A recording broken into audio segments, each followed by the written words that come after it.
Nós estamos recebendo aqui no programa a doutora Ivana Davi, que é desembargadora criminal do maior Tribunal de Justiça da América Latina, que é o Tribunal de Justiça do Estado de São Paulo, lida com casos que estão aí relacionados à segurança pública, à violência, todos os dias nos seus julgamentos no TJ de São Paulo, uma especialista no assunto que vocês já conhecem. Doutora Ivana, seja bem-vinda. Certamente meus colegas vão perguntar aí sobre o Ministério da Segurança Pública, mas eu preciso perguntar para a senhora sobre saída temporária, porque esse é um assunto que dói um pouco no fígado de todos nós, que acordamos cedo, pagamos conta, fazemos tudo de forma correta, estamos aí lutando no dia a dia e nos deparamos no noticiário com essa excrescência que é a saída temporária de preso. Até porque tem casos que saltam aos olhos e não justificam mais a concessão desse benefício.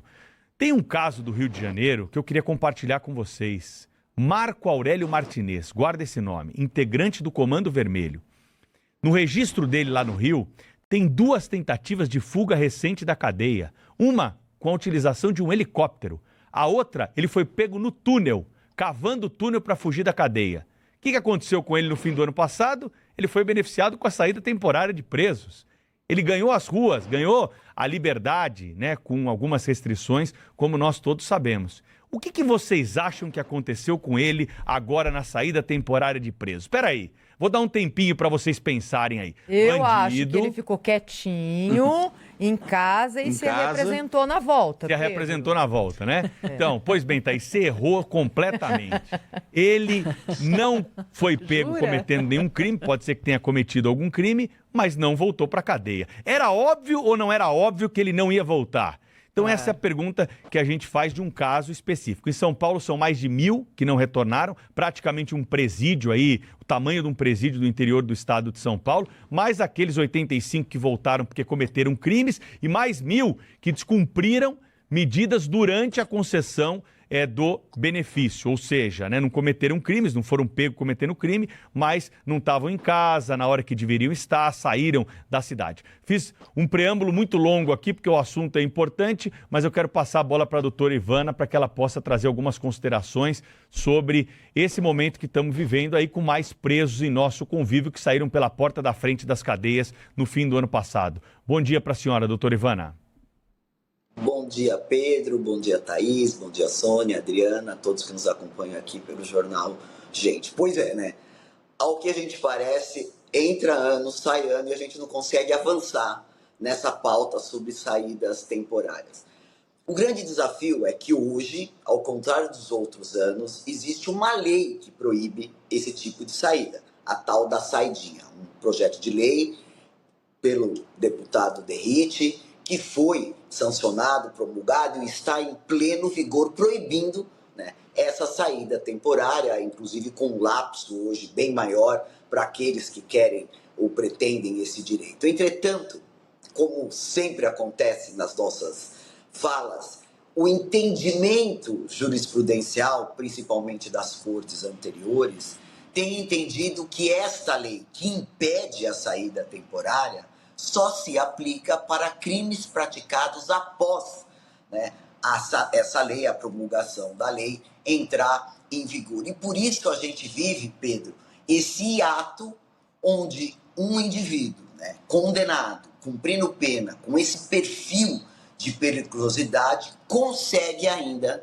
sair, né, nessa situação de temporariedade que já naqueles que praticaram o crime depois de 2024 não conseguem mais. E chama a atenção porque julgo os agravos que são consequência desses tipos de direito, né, são institutos no processo penal, que o aumento de evasão se tornou significativo. Até pouco tempo atrás, quando não existia essa lei que endureceu a lei de execução penal, impedindo essas saidinhas, né, que sempre foram, ao nosso sentido, imorais. Você tem criminoso que matou o pai e a mãe e sai no dia dos pais em saída temporária. Saía. Hoje isso não acontece mais. Mas em consequência a essa nova lei, que agora impede de forma peremptória essa saída, o aumento de abandono nas saídas, né, tem sido significativo.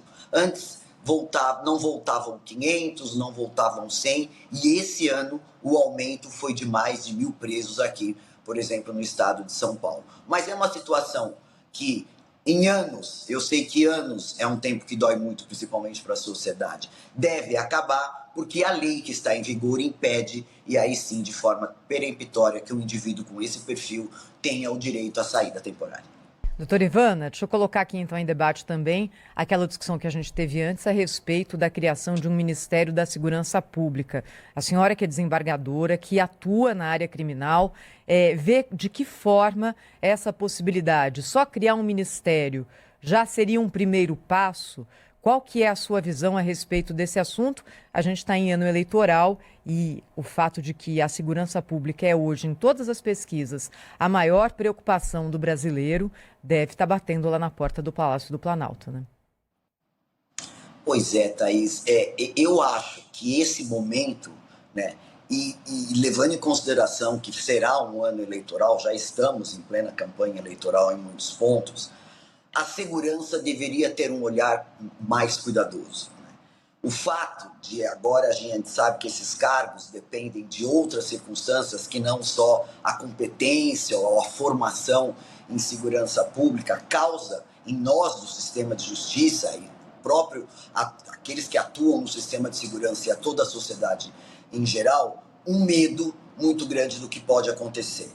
Eu trabalhei em fases onde o Ministério da Justiça e Segurança Pública estariam trabalhando juntos, como é hoje, e em tempos onde eram separados. O grande desafio de separar esse ministério é que um fica com uma parte executiva, né, aquela situação onde a gente percebe que são atos executivos de frente para o sistema de segurança e sistema de justiça, por exemplo, protocolo de reconhecimento, por exemplo, um sistema, né, de antecedentes criminais que estão sendo montados agora, preparação, né, capacitação daqueles que enfrentam crime organizado, lavagem de dinheiro, fica de um lado, e o outro lado, né, uma outra secretaria, naquela fase mais executiva, daqueles policiais que vão para a rua, que é a parte da Polícia Federal, que é uma polícia administrativa e uma polícia judiciária. Então, essa quebra, em alguns pontos, para nós, que vivenciamos e trabalhamos com o trabalho, com o resultado do Ministério da Justiça e Segurança Pública,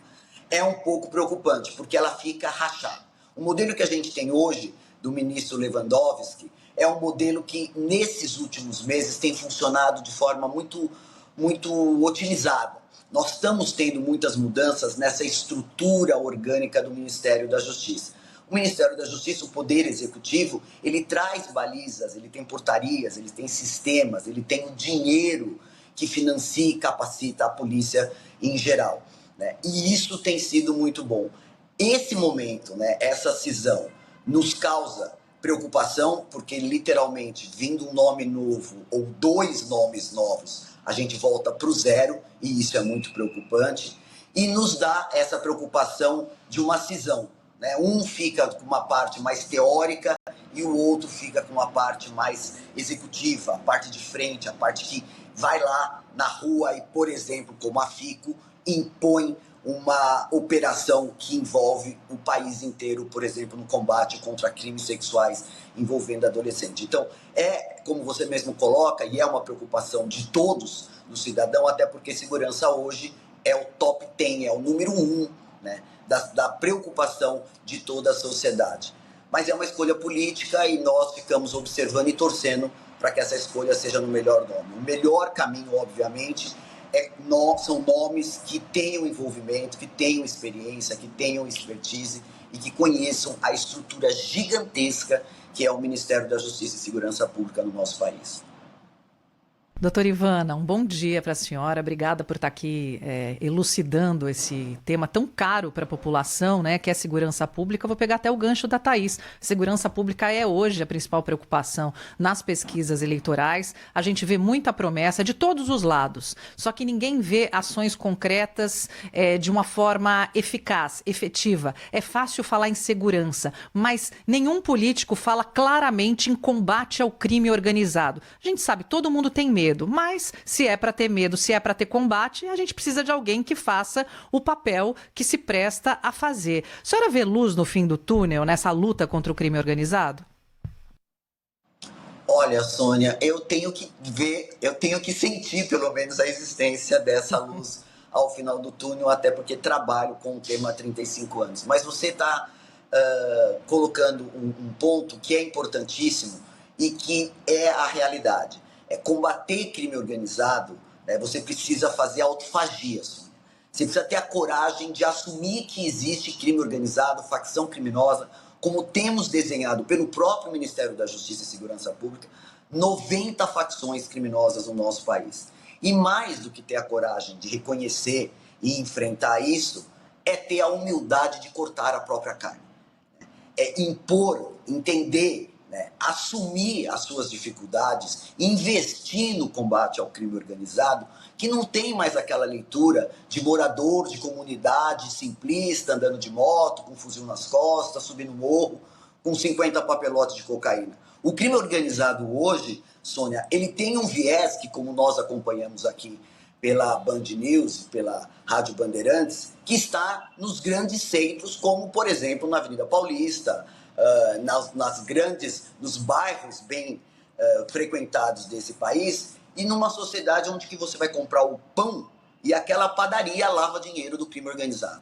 Né? Então, enfrentar crime organizado, como você mesmo falou, tem que ter, né, essa capacidade, eu diria mais, essa coragem de mexer em nichos que para alguns sequer poderia, né, ser tido como uma organização criminosa. Deixar de ter esse olhar preconceituoso que a organização criminosa está lá nos morros e nas favelas e ter a coragem de saber que o crime organizado está, inclusive, na Faria Lima. E aí, como você bem coloca, você vai mexer ou você vai ter que atuar em nichos até então, com todas as vênias tidos como intocáveis.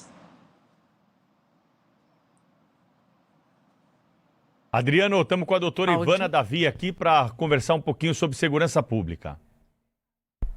Bom dia. Eu queria seguir nessa linha do crime organizado e da estrutura do Estado para combater esse tipo de crime. Porque a gente ouviu, principalmente na ação do Rio de Janeiro, a ação da polícia do Rio de Janeiro, mas cobrando também que o governo federal pudesse agir de uma forma em que contribuísse nesse tipo de ação.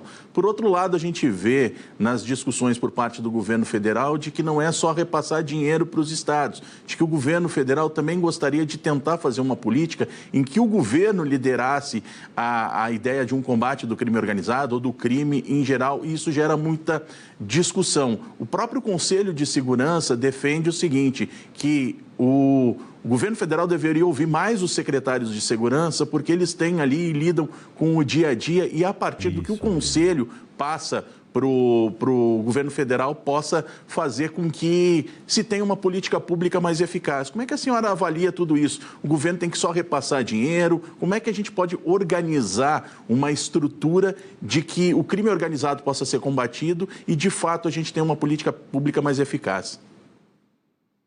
Pois é, Adriano, esse eu acho que é um desafio que está dentro daquele perfil que a gente conversou agora, de ter coragem, né, de cortar esse ciclo, de fazer autofagia e cortar a própria carne. O país é continental, né, são milhões de quilômetros quadrados, nós temos só de tribunais, nós temos quase 90 tribunais, nós temos Polícia Judiciária Federal, Polícia Judiciária Estadual, temos Polícia Militar, Ministério Público, ou seja, é muita gente investigando, e ao nosso sentir o que falta é exatamente o que você coloca, uma coluna vertebral que dê, né, uma possibilidade de que todos esses entes, todos esses players tenham informação e caminhem para um fim comum, que é o combate ao crime organizado. Concordo com você, e isso é uma realidade, que precisa conversar lá com a ponta, né? Porque ficar encastelado, por exemplo, no Ministério ou em Brasília, nem de longe você atende, né, os desafios, as dificuldades, por exemplo, que tem o estado do Acre, que é um desafio e uma dificuldade que é muito diferente do estado do Ceará, mas que ambos possuem organizações criminosas atuando, uma na fronteira e outra na parte da fronteira molhada do nosso país, responsável por tirar a droga que entrou, por exemplo, pelo Acre e que vai sair, por exemplo, pelo Ceará. Então, essa situação, como você coloca, é a situação que vai fazer a diferença. É exatamente isso, é ouvir todos aqueles, seja por representantes dos secretários de segurança pública, seja pelos representantes, existe isso, colégio de delegados, delegados civis, né, de chefes de polícia civil, ouvir além dos grandes players, além dos governadores, ir mais além, né? Sentir a dificuldade, conhecer, Adriano, a verdadeira situação de cada estado. Eu, como juíza, e conheço todos os estados da federação, conversei com todos os judiciários do Brasil, e a dificuldade que tem o Rio de Janeiro em combater o Comando Vermelho é diferente da dificuldade que tem o Acre em combater o Comando Vermelho do Acre. A Ivana, é a mesma facção?